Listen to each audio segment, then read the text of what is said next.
धोखाधड़ी को लेकर निजी नर्सिंग शिक्षण संस्थानों में तोड़फोड़, विरोध प्रदर्शन छात्राओं का। घटना नरेंद्रपुर इलाके के श्रीनगर गोरिया थाना इलाके की है। पूरे इलाके में इस मामले से तनाव फैल गया है। इस घटना में ठगी का शिकार हुए छात्राओं ने रात को नरेंद्रपुर थाने में शिकायत दर्ज कराई। शिकायत के आधार पर एजेंसी के चालक को मानिक लाल जाना को हिरासत में ले लिया गया है। नौकरी दिलाने के नाम पर लाखों रुपए की ठगी का आरोप है।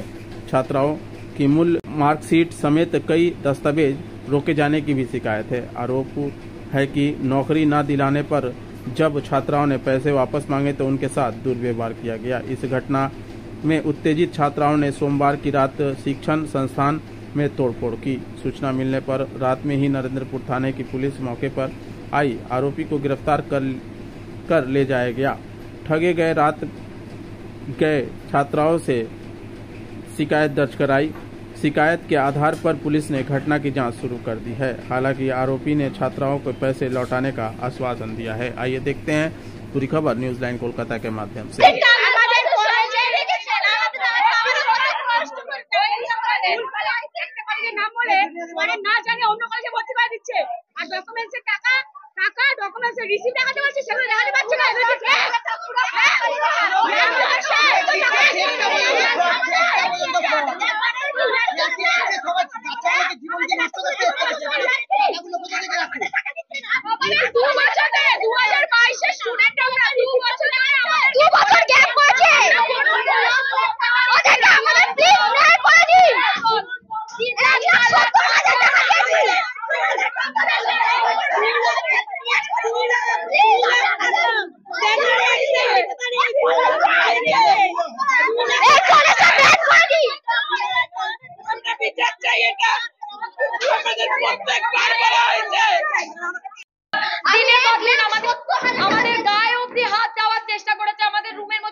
টোটালি ফ্রড আমাদের বলেছে যে টোটালি ফ্রড। এটা আমরা বলেছি এই চেকগুলো টাকা লাগবে আমাদের এই চেকগুলো টোটালি ফ্রড। এটা পুরো ভবিষ্যৎ নষ্ট করে দিয়েছে।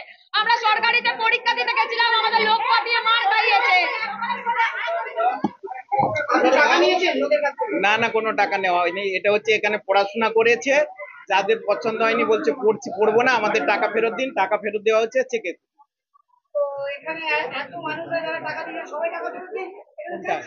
যারা যারা পড়বে না তারা ফেরত চাইছে, দেওয়া হচ্ছে। তাদের প্রত্যেকের নামের লিস্ট আছে এবং টাকা ফেরত দিয়ে দেওয়া হচ্ছে। টাকা নিয়েছেন, তাদেরকে ব্যাঙ্গালোরে নিয়ে গেছেন, তাদেরকে নিয়ে গিয়ে তাদের কোনো সুবিধা দেননি, তাদেরকে নিয়ে এক্সাম দিতে পারেনি, এরকম ভাবে ফ্রড কাজ করেছেন এমন অভিযোগ হচ্ছে আপনাদের। আপনি এরকম একটা দুটো নয়, পুরো স্টুডেন্ট আপনার বিরুদ্ধে চলে এসেছে। অরিজিনাল ডকুমেন্ট 2 বছর দিয়ে আটকে রেখেছে, কোনো ইউনিভার্সিটি অরিজিনাল ডকুমেন্ট আটকে রেখেছে। ভর্তি হয়েছিলাম এখানে, আমি আশায় নিয়ে আমি ভর্তি হয়েছিলাম যে আমি এখান থেকে একটা জিএনএম নার্সিং হয়ে বের হবো আর কি, নার্স হয়ে। তো এখানে আমাদেরকে সবকিছু ফ্রড বলে বের করার মানে ঢোকানো হয়েছিল। আমাদের যে অরিজিনাল নেওয়া হবে সেটা একবারও বলাও হয়নি যে আমাদের অরিজিনাল সার্টিফিকেট নিয়ে নেওয়া হবে। তার সত্ত্বেও আমাদের কাছ থেকে ফ্রডবাজি করে মানে আমাদেরকে বলেছিল ভেরিফিকেশনের জন্য আপনাদের ডকুমেন্টসটা আমরা একটু দেখতে চাই। আমাদেরকে নিয়ে আমাদের কাছ থেকে ডকুমেন্টস গুলো নিয়ে বললো কি না তোমরা অনেক স্টুডেন্ট তো সেই জন্য একদিনের মধ্যে সম্ভব না, টাইম লাগছে, কালকে দিয়ে দেবো। ওই কালকেরটা করে যখন আমরা পরে এসে চাইলাম ওনাদের কাছে আমাদের ডকুমেন্টস গুলো, কি বললেন না ব্যাঙ্গালোরে চলে গেছে তোমাদের ডকুমেন্ট। সেটার জন্য আমরা কন্যাশ্রী টাকা পাইনি, স্কলারশিপ টাকা পাইনি, কিচ্ছু টাকা পাইনি। কোনো কলেজে ভর্তি হতে পারিনি, আমাদের কোনো টাকা দেয়নি। এখনো পর্যন্ত আমরা ঘুরে বেড়াচ্ছি। আমার কলেজ ছেড়ে দেওয়া সত্ত্বেও। আমার নাম নিশা সরকার।